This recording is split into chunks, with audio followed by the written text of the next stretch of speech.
Being Tamil is such a flex for me. Like, I absolutely love being Tamil, the food, the language, the people. J'adore le hip-hop, mais je voulais vraiment une danse qui était encore plus liée à mes origines. On a tellement voulu qu'on soit discret que d'autres personnes ont parlé pour nous.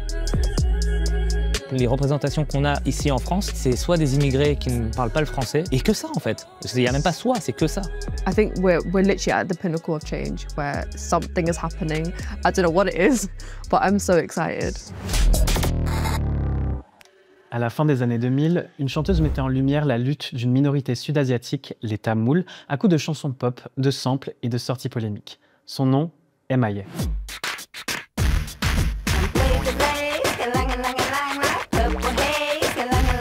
Adoubée comme l'une des chanteuses les plus talentueuses de sa génération, elle est surtout l'une des premières représentantes de la diaspora tamoule sur la scène internationale et dénonçait déjà dans ses chansons les exactions commises lors de la guerre civile qui a déchiré le Sri Lanka de 1983 à 2009, prenant parti pour l'organisation indépendantiste dont faisait partie son père, les Tigres tamouls.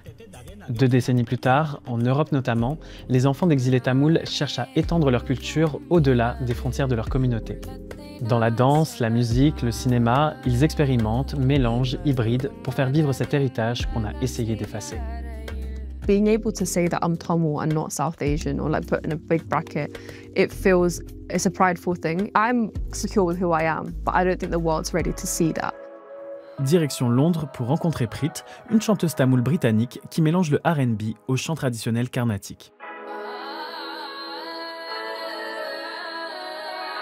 Le chant carnatique, ce sont les modulations de voix que vous entendez ici. Ça vient de la musique carnatique qui est apparue dans le sud de l'Inde il y a près de 2500 ans, notamment dans l'état du Tamil Nadu où vit une partie de la population tamoule, en plus du Sri Lanka.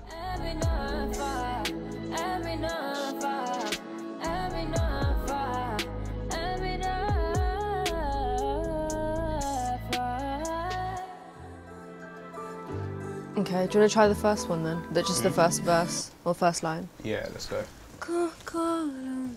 Kalam madile karindene naalum varave manam yengume. Nice. Let's try the Ninjame again. Okay. A bit softer. Okay. So like she did that as part of an ad-lib and then I just looped it in the back. That bit. Yeah, can you put the loop back? Ici, les notes que Preet enchaîne suivent la gamme carnatique. Les notes sa, ri, ga, pa, da, ni sont assemblées en mélodie, les ragas, et le passage d'une note à l'autre se fait par des gamakas, des transitions qui ressemblent à ça. Sama,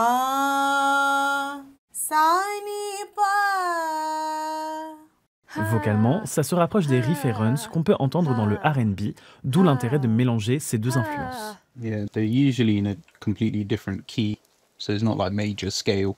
Oh, sorry, a different scale, so not like major scale, minor scales, like literally a carnatic scale. So. Yeah, like even with auto-tune, for example, on softwares, like sometimes my riffs don't get picked up and it actually like skews it completely and it sounds completely different to how I actually sang it, but it's literally because of the scale.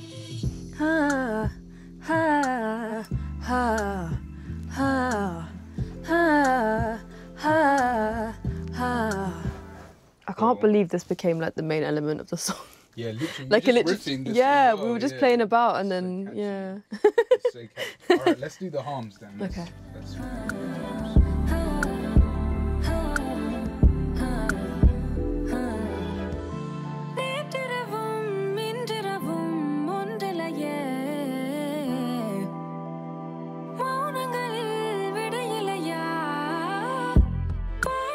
The first single I ever worked on was with Deluxe. I wanted to make like a really poppy R&B kind of song. My first single, wanted to make it a banger. I did everything to avoid like any sort of carnatic element to it because I was like, no, I'm gonna do strictly Western, nothing else.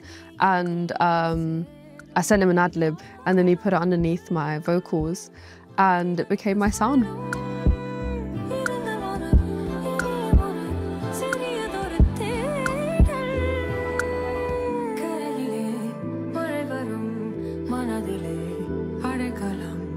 I don't want to forget my roots, but I also, I want to share that side of myself to the rest of the world. But it's just figuring out how. And I guess that's where your community comes in. And yeah, you just figure it out as you go.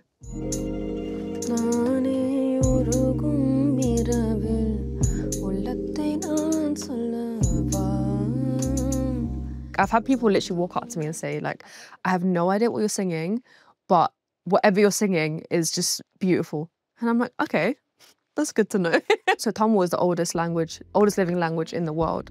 So to be able to speak that fluently and be able to communicate with different generations as well is such a beautiful full circle moment for me, because I want to pass that on for generations and generations. And I think music is such a beautiful way to do it.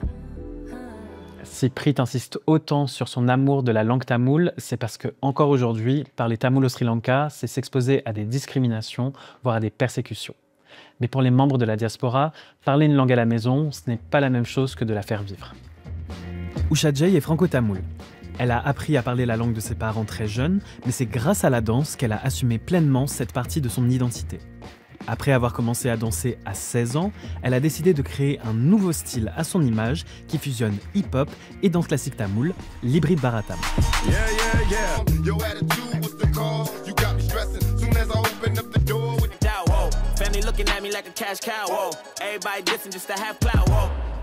Ce que moi j'aimerais voir en tout cas, c'est qu'on utilise les bons termes pour désigner notre culture. Le Bharatanatyam qui n'est pas le Bollywood.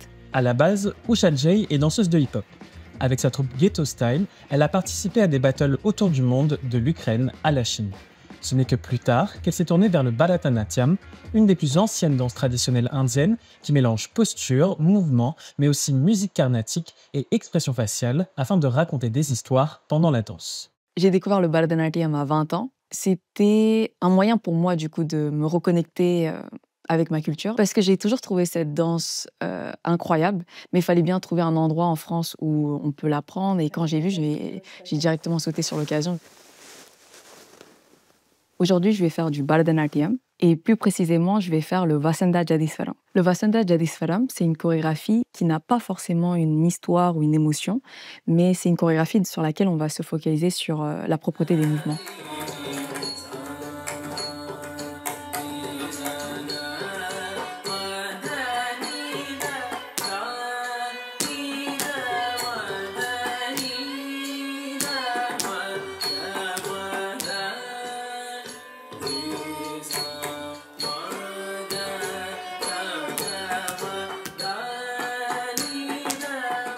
Il faut combien de temps à peu près pour maîtriser les pas de Bharatanatyam? Je pense qu'il faut toute une vie, parce que plus j'avance et plus je vois que même les plus expérimentés, ils n'ont pas fini d'apprendre. Donc, comme tout style, je pense qu'on ne finit jamais d'apprendre. Avec cet amour pour son héritage, Usha transmet le Bharatanatyam aux jeunes de sa communauté dans des cours gratuits. Mais c'est surtout avec sa création l'hybride Bharatam qu'elle a gagné une reconnaissance internationale. Where the love go? 5, 4, 3, 2, I let one go. Elle a notamment dansé pour un défilé Off-White en 2021.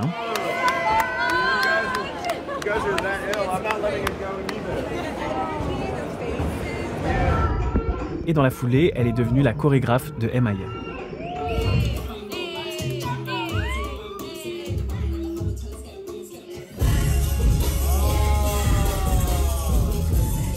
J'ai des moments parfois où je me dis « Ah oui, j'avoue, c'est fou quand même ». C'était la seule tamoul dans, en tout cas, la culture hip-hop quand moi j'étais jeune, et quand il y avait le son Paper Play.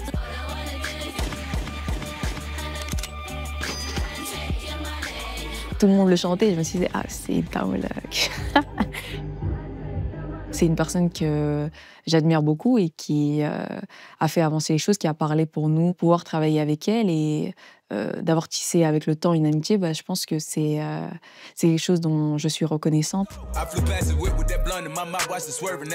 Le hybride Bharatanatyam, je le crée surtout sur de la musique hip-hop, parce que ça me parle beaucoup. J'adore la rythmique qu'il y a et de vouloir mettre le Bharatanatyam qui a sa propre rythmique sur des beats, essayer de vraiment essayer d'aller chercher le snare, d'aller chercher le kick, etc. J'essaye au mieux d'aller au bout des mouvements des deux styles et de créer quelque chose qui fait que quand je fais du Bharatanatyam, je me sens dans cette énergie-là et quand je switch, je suis dans une énergie plus hip-hop. C'est comme ça que, en tout cas, dans mon process créatif, je réfléchis.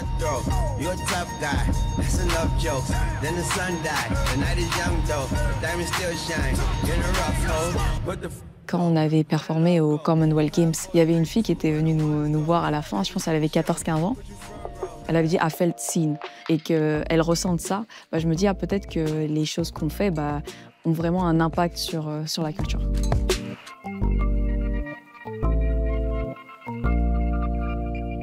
Se réapproprier les arts traditionnels est non seulement un moyen pour la diaspora tamoule d'assumer leur héritage culturel, mais c'est aussi une façon pour eux de s'exprimer quant à l'histoire récente. La guerre civile, qui a opposé d'une part le gouvernement sri-lankais dominé par une majorité singalaise bouddhiste, et de l'autre les sécessionnistes tamouls qui réclamaient un État indépendant, a duré 26 ans. Il n'y a toujours pas eu de processus de paix et réconciliation, et les Nations Unies pointent le manque de responsabilité pour les crimes commis des deux côtés pendant le conflit, mais dénoncent encore aujourd'hui des violations des droits humains, des intimidations et des discriminations envers la minorité tamoule.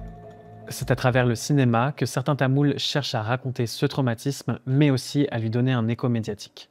Je trouve que la prochaine génération, déjà, il y en a plein qui ont oublié qu'il y a eu un conflit au Sri Lanka. J'ai plusieurs jeunes qui sont venus me voir en me disant « Ah, je savais pas, merci », ou il y a les parents qui viennent et qui nous disent « Voilà, on ne sait pas comment parler avec nos enfants ». Lorenz Balin est réalisateur. Souhaitant mélanger ces diverses influences, il a choisi pour son premier long-métrage, Little Jaffna, projeté à la Semaine de la critique de la Mostra de Venise, un récit qui se déroule en 2008, à la fin de la guerre civile au Sri Lanka. Le quartier de la Chapelle à Paris, où vivent de nombreuses personnes d'origine sud-asiatique, devient le théâtre de l'enquête d'un policier franco-tamoul qui cherche à démanteler une cellule de l'organisation indépendantiste des Tigres tamouls.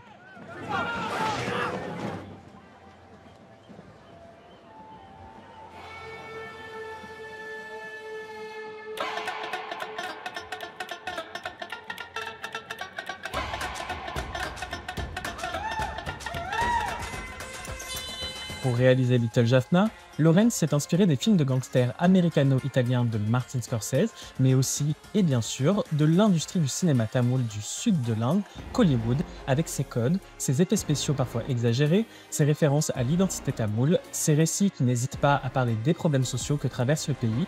Et pour réunir tous ces publics, Lorenz a choisi un film de genre. Le film de genre parle à plein de personnes. Et donc, c'est aussi des codes universels. Donc, c'est vraiment pour ça que j'ai voulu faire un thriller d'infiltration, pour justement avoir tout ce côté divertissant et en même temps de parler de choses qui sont très proches de moi, que ce soit le conflit au Sri Lanka ou la question de la quête d'identité. L'idée, c'était de rester toujours dans un entre-deux où pour un spectateur occidental, ils n'ont jamais vu ce type de film. Donc ça peut parfois dérouter et se dire « Oh, qu'est-ce que je suis en train de regarder ?» Un film de genre, un film d'action.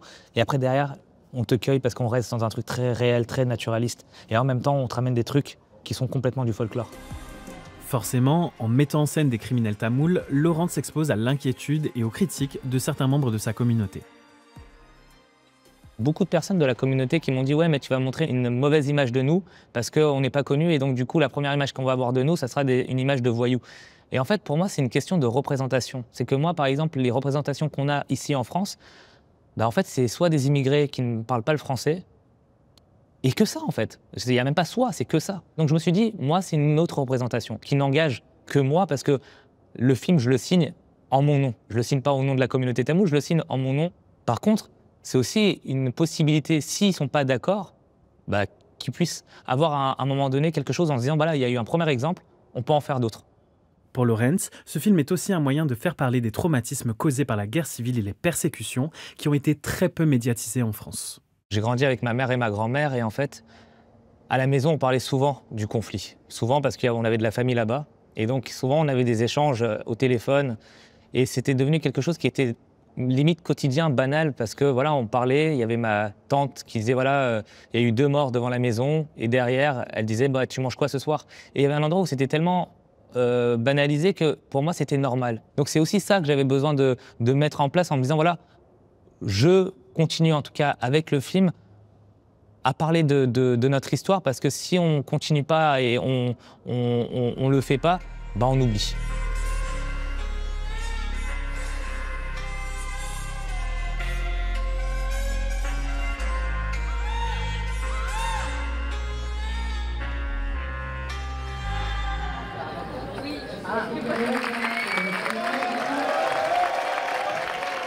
Tout a commencé pour moi ici. Je suis arrivé avec un court-métrage, Paki Swallower, dans lequel je joue un vendeur de roses. Je l'ai tellement bien joué que les gens pensaient que j'étais un vrai vendeur de roses. Derrière, j'ai pas eu de rôle.